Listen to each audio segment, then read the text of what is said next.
The trade war has begun. Donald Trump has pulled out all the artillery, and not only against China, but against its major allies, Canada, Mexico, and also the European Union. Although this, I'm sure you already know. Now, what if I told you that Donald Trump is not Europe's biggest trade enemy? That's right. There's another superpower that maintains much higher tariffs than the new occupant of the White House has ordered. Guess who we're talking about? Russia? China? The Mercosur alliance? Well, no. Europe's greatest trade enemy is Europe itself. Check out these words of Mario Draghi, former president of the European Central Bank.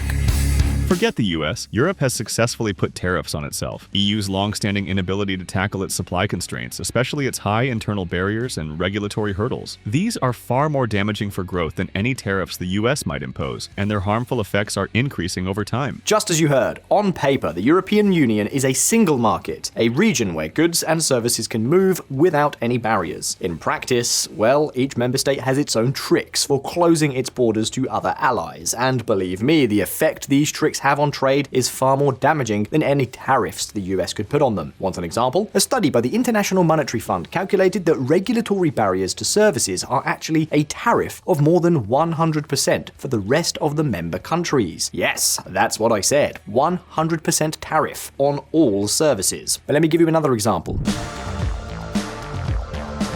What you're seeing on screen is the percentage of military spending by member countries in relation to their distance from Moscow. And the trend is very clear. The further away a European country is from Moscow, the less it invests in defense. This makes a lot of sense from an individual point of view. No Russian tank is going to reach Madrid or Lisbon. But in theory, Europe is an alliance, and all nations should cooperate equally. In theory, that is. In practice, well, you've seen how it really is. Well, exactly the same is true for the European Common Market. What is wrong with Europe's single market? In a way, there is a simple, short, and pithy answer to that question. It does not really exist. The single market is in many ways an illusion. Visualeconomik community, now more than ever, there is talk of embracing deeper European integration, issuing joint debt, forming a European army. Many politicians want to turn the European Union into, basically, the United States of Europe. The problem is that this is a fantasy. The single market is the common policy that should have the least problems, and yet it exists only on paper. So all of us here on Visualeconomik have asked a few questions. To what extent does the European Common Market really exist? Could we be much richer with a perfect single market? How does all this affect Europe's productivity? In this video, we tell you all about it. The European Union has union in its name, and it makes sense. In many respects, European countries are much closer to each other than to countries outside Europe. For example, 15% of European students study outside their home country, compared to 1 to 2% of Chinese and Americans. What's more, half of the CEOs of the 20 largest European companies were also not born in the country where they are working, compared to 20% of American CEOs, and basically 0% of Chinese CEOs. And now let me ask you a question. In the US, trade between US citizens represents 40% of GDP. Can you tell me that figure for European citizens? Well, it's 20%. Exactly half. So clearly, European citizens don't trade with each other as if they all lived in the same state. In a sense, the European Union is the opposite of Mercosur. Mercosur is a trade alliance that boosted trade among its member states somewhat, but at the cost of closing itself off from the rest of the world. Well, in Europe, despite the common market, there's a much greater tendency to trade with countries outside the Union. This is not to say that the single market does not exist at all.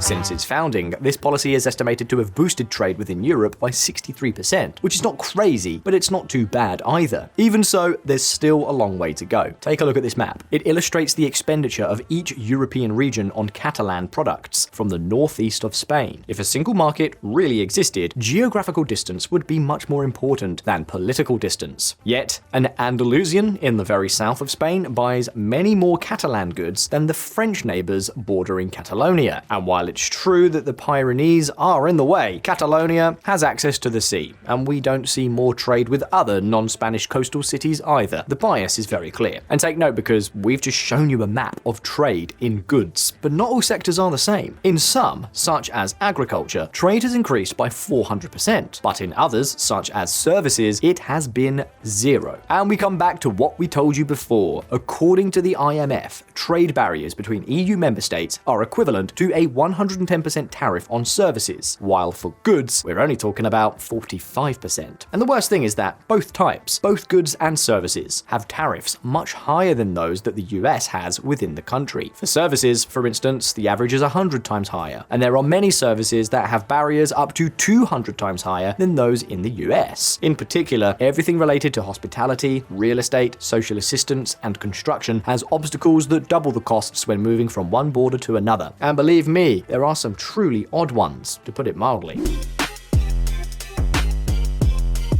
For example, sending a parcel by post from Italy to Austria is 80% more expensive than doing exactly the same route from Austria to Italy, but it's still 3 times cheaper for Austria to send that package to almost any other country than to its border neighbor. And there are millions of examples like this one. In fact, the European Commission facilitated a round table for industry, which is a fancy way of saying that it commissioned a report on trade barriers in the common market. Well, we could spend hours listing examples, because this report alone, which is quite superficial, is 260 pages long. And it's not us calling it superficial. The report itself says that it only shows the tip of the iceberg in these very words. With this type of report, the words of the former Director General for Financial Affairs of the European Commission can be better understood.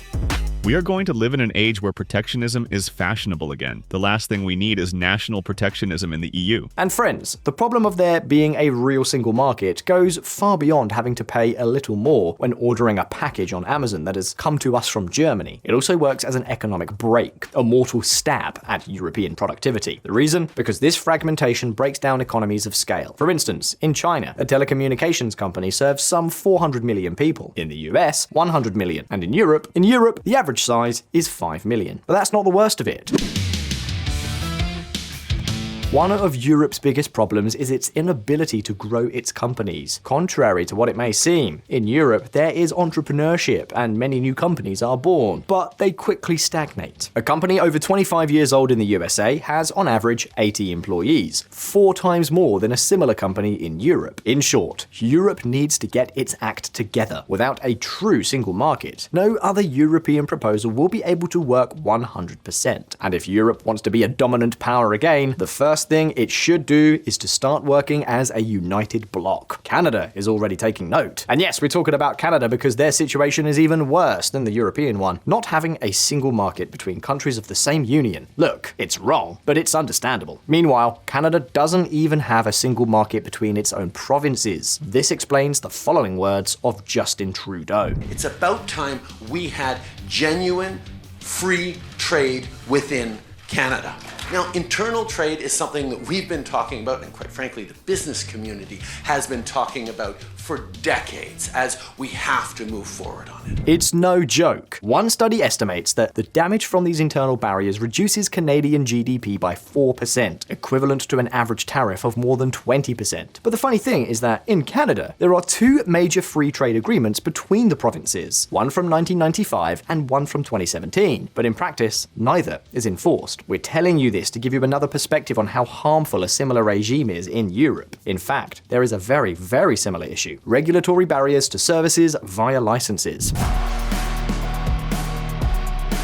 In most countries, governments only allow certain professionals to practice their profession if they have a license, which is usually issued by the country's universities or colleges. Technically, these centers should validate licenses from other countries that have a similar level, but in practice, these things are always delayed, which acts as yet another trade barrier, this time to services. Well, European countries have very heterogeneous regulation of services. For example, on a scale of 1 to 6, calculated by the OECD, where 6 is the highest level of regulation, countries such as Sweden, Finland, and Denmark score 5 or 6 times lower than others such as Poland or Greece. And naturally, with such different regulations, the Greeks can always say, for instance, that Swedish doctors are not qualified to work in Greece, that they have a much higher quality standard there. And if it's not the reason, then they'll give you some other excuse, or they will directly deny you the license without giving any reason at all. But don't panic, Europe is well aware of all these problems, which is why it takes to court all countries that fail to comply with single market regulations. regulations. What's more, this problem has been practically solved. During Ursula von der Leyen's term in office, the number of lawsuits has decreased by 60%. A success story. Of course, we don't know whether the number of claims has decreased because there are fewer and fewer problems, or because the affected companies have realized that complaining is useless. To give you an idea, the average time for resolving these conflicts in the first instance is 30 months. And if all goes well, in the end, the state that has failed to comply with the regulations is given a slap on the wrist and little else. Having said that, don't imagine that unifying all the regulations into a single one is the perfect solution. No, not at all.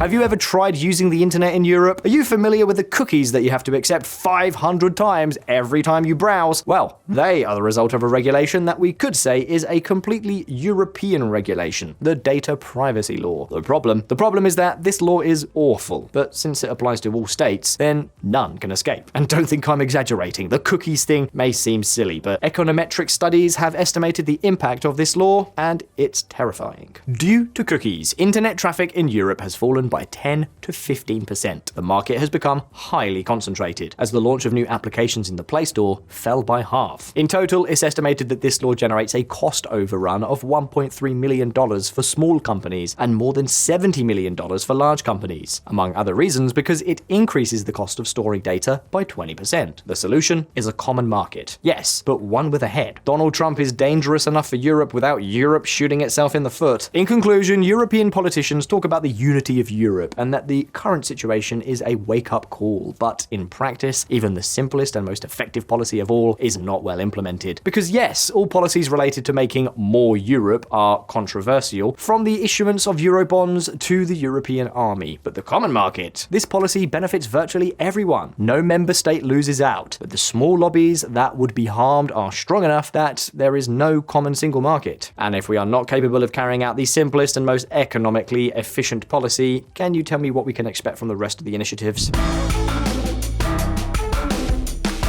Visualeconomik community, I'm sure by now you've all heard about the famous Draghi report and how Europe is lagging behind. Draghi made precisely this point. The single market should be a top priority. All European politicians came out to applaud the report. Now we've truly woken up. This time it's for real. Well, 2 days after its publication, a policy to strengthen the single market was to be put to a vote. The result? It failed by an absolute majority. Anyway, I'm sorry to repeat myself, but we already told you at the beginning of this video, Europe cannot control what Donald Trump does, but it is responsible for its own decisions. And what can I say? So far, they haven't been the best. And now it's your turn. Did you know about all the obstacles to the European single market? Will we see fresh attempts to solve these problems? What could be the consequences of a true single market for Europe? You can leave me your answers down in the comments. And as always, don't forget that here on Visualeconomik, we release new videos every week, so subscribe to this channel and hit the little bell so you don't miss any of our updates. If you like the video, like it, and I'll see you in the next one. All the best. See you next time.